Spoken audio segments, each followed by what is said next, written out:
Good morning.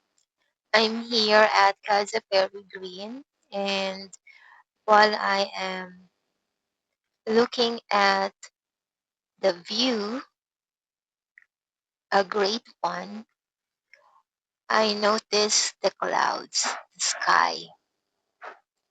Parang di sila gumagalaw, pero we know gumagalaw sila, umaandar sila.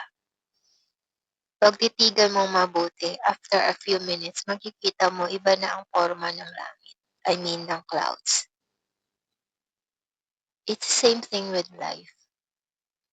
From the outside, parang walang nagbabago, but changes are happening within a person.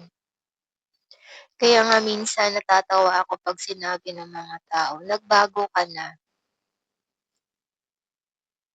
Everyday naman may pagbabagong nagaganap. Whether you are conscious of your choices or not, sa bawat choices or rather sa bawat choice, may pagbabagong hatid. And if you're not careful with your choices, magugulat ka sa mga pagbabagong magaganap sa buhay mo. It's same thing with everything, every aspect in life. When I was younger, since panganay ako, laging sinasabi ng mama ko, kung ano daw ang ginagawa ko, yun din ang susundin ng mga kapatid ko. So, teenager. So, nandun na yung mga crush, yung mga boyfriend, girlfriend, di ba? Yung love life nag-uumpisa na. But I chose not to entertain anyone at that time. Kasi alam ko na 'pag nag-boyfriend ako, susundin ng mga kapatid ko. And what if mabuntis sila or makabuntis yung kapatid kong lalaki? 'Di ba mag-iiba ang kwento ng buhay, mas magiging masalimuot at an early age. So I took it upon myself to be responsible with my action, with my decisions, para pamalisan ako ng mga kapatid ko. Of course, this is not out of my human power, but basically God has led me to choose the right thing, to make the right decision. And I can say na successful naman ang decision kong ginawang yun.